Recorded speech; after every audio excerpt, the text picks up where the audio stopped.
Next year, we're getting nearly 10 MCU projects. What's going on, guys? I'm Chris, and welcome back to another video. So today I've got a tier list ranking of all the 2025 MCU projects, both movies and Disney Plus shows, based on my excitement. The inspiration for this video is a sizzle reel put out by Disney Plus recently, teasing all their shows coming to Disney Plus next year, as well as giving us some footage, extended footage, mind you, of some of these shows that really stirred up some excitement. And we're getting stuff from like January all the way to December, so they're going back to pumping stuff out on Disney Plus. Is that for better or worse? Only time will tell. This year, they took a step back. Next year, they're going all in. Will it pay off? We'll have to find out. But before I get into this tier list ranking, let me know your most anticipated MCU project for the year 2025 down below. And of course, hit that like button. Subscribe to that notification bell to help reach my goal of 150,000 subscribers. It would mean a lot. And if I sound a little stuffy, it's because I am. I've been under the weather. I was out of commission all day yesterday. I still don't feel good right now, but we move. We push through. We persevere for the MCU, baby. The tiers I have are Need It Now, I'm Excited, I'm Curious, and Don't Care. And again, there are 9 projects, I believe, 3 films, 6 television series, some animated, some live action. But let's just dive in. The first one here is Marvel Zombies. This is an image taken from that little sizzle reel of zombified Captain America. If I'm being completely honest with you, I don't care about Marvel Zombies. There was a point in my life where I kind of did. If you asked me after the zombie episode of What If back in 2021, I would have said, yeah, let's do it. But now, it's been almost 3 years since we last saw any type of Marvel Zombie. It was a concept that I thought worked for a one-off episode of What If, but a whole series, I don't know. The only thing that kind of sells me on this is I heard they are going to commit to the TVMA rating, so we could get some pretty graphic kills of iconic MCU heroes in zombie form.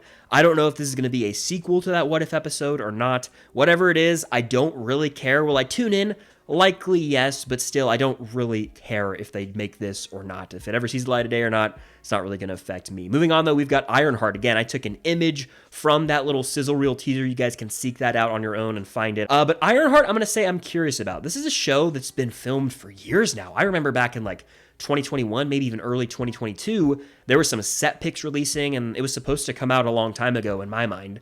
However, it's been kind of just sitting around waiting to hit theaters, or not theaters, Disney Plus, and it still hasn't hit Disney Plus. I think it's slated for a June 2025 release date as of right now, according to that sizzle reel. And look, I'm curious about this. You got Alden Ehrenreich in the cast. You got Anthony Ramos.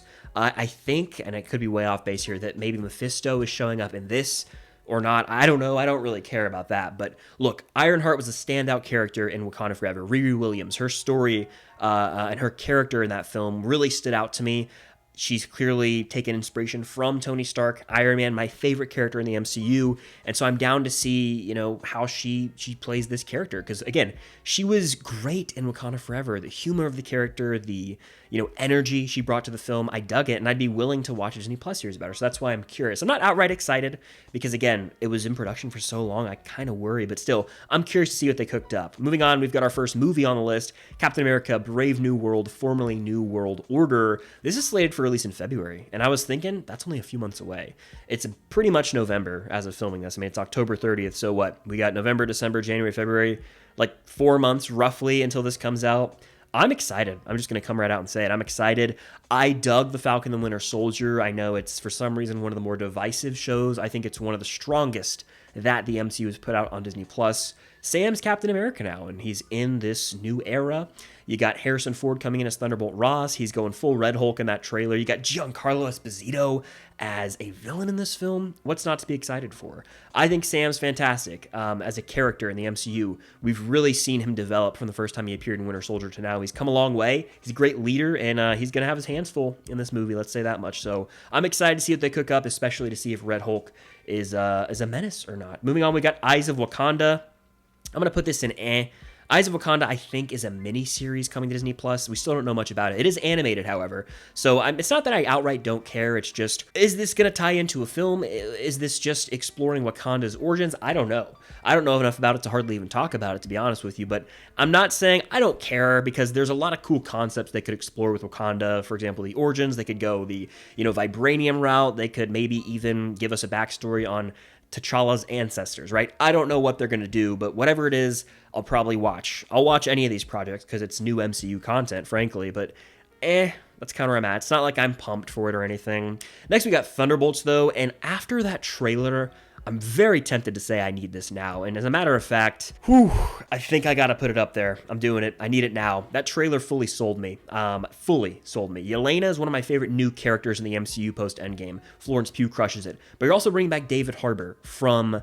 not Red Guardian, he is Red Guardian, from Black Widow, where he's introduced. And you got Bucky in this film, Sebastian Stan getting another chance to play that character. Sign me the hell up. Loved the use of Where's My Mind by the Pixies in the trailer, but my, thing that sold me here with this trailer, with this movie, is it seems a bit darker for the MCU, and I know we kind of throw that around sometimes, but it does seem very grounded. It's this almost anti-hero team being assembled, and from the trailer, the setup of the film seems they're all going to be put on the same job, and then it was like a hit to kill them all. So they're going to form this team, the Thunderbolts, and they're going to go after whoever screwed them over, which seems to be Contessa Valentina Allegra de Fontaine, played by Julia Louis-Dreyfus. So you got, a lot of characters returning from past MCU films that could be done right. Notably Ghost, notably Taskmaster. You got John Walker back in the picture. So there's this ragtag group of characters forming here. It's not your typical Avengers or X-Men lineup, but we have a new team in the MCU. The action looks to be there, the humor's there, and some of my favorite actors, outside just the MCU actors in general, are in this film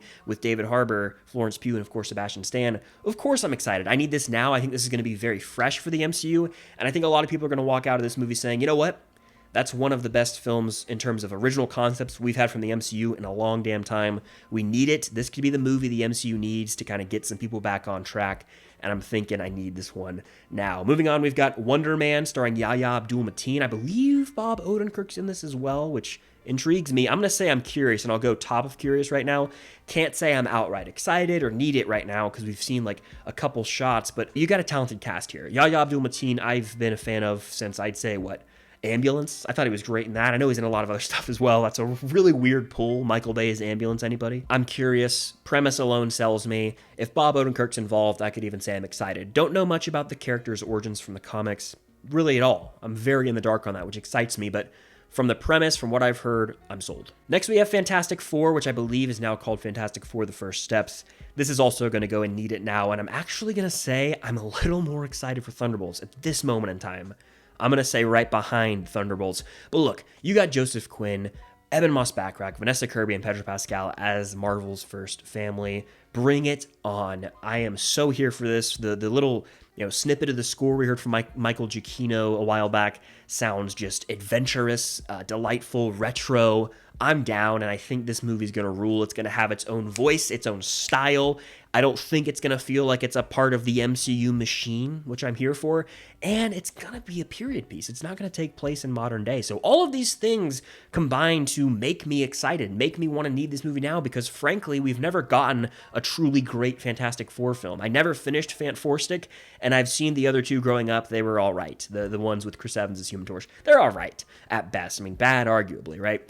This movie needs to be great. I need it now, and I think it could be the first truly excellent Fantastic Four film. Moving on here, we've got your friendly neighborhood Spider-Man, which I think this could ruffle some feathers. I don't care about. I'm going to put it at the top of I don't care. It's because I don't even think Tom Holland's Spider-Man's voicing the character, and from what I saw a while back, don't hold me to this, a lot of other characters like Doctor Strange are going to be in it, and Daredevil and Iron Man.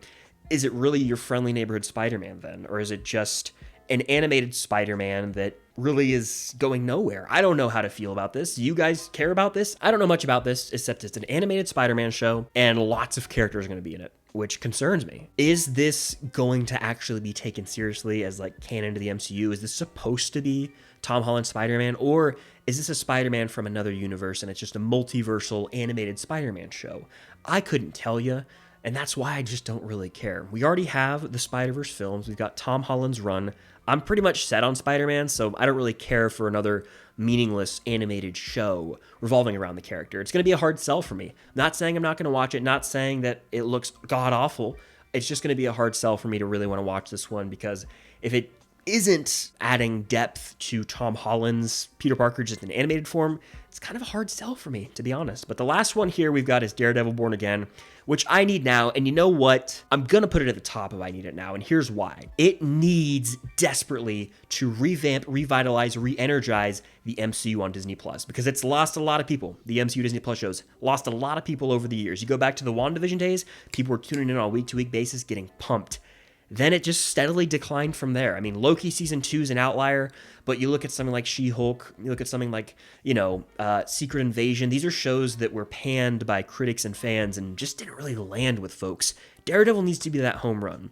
It's basically season 4 of the Netflix show, so it's a safe bet to say it's going to be a winner. You got Bernthal back as the Punisher. You got D'Onofrio's Kingpin. You obviously have Matt Murdock, played by Charlie Cox, back in the picture, and you even have Karen Page and Foggy Nelson back. So all the ingredients are there for this to be great. And from what we've seen, the little teases we have, the 20 seconds in the reel that just dropped, looks phenomenal. Tonally, just like the show. The action's there. The brutality is there. It seems like Kingpin and Daredevil, the villain and the hero, are going to have to work together to take on a greater threat.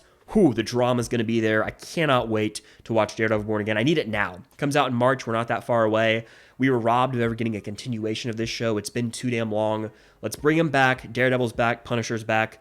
Let's get a win for the MCU on Disney Plus. Get everyone back on board with it. Need this show desperately. It's not just me who needs this now. I think it's the MCU as a whole. I'm looking at the tier list. Yeah, I think that of all the things on here, Daredevil Born Again being a winner, it might be the most important because you win back the TV side of the MCU, something that's been lost to many. But you gotta win that back, especially moving forward. If you're gonna use it as the stepping stone to build your universe out, you gotta get people on board, and Daredevil Born Again is a crucial project to do that. But yeah, we've got 9 MCU projects dropping in the year 2025, 6 shows, 3 movies. This is my ranking of all of them by excitement. Let me know yours in the comments down below and hit that like button. Subscribe to that notification bell to help reach my goal of 150,000 subscribers here on the channel. It would mean a lot. And stay tuned for more content coming very, very soon. But thank you guys, as always, for watching, and until next time, I'll see you guys later.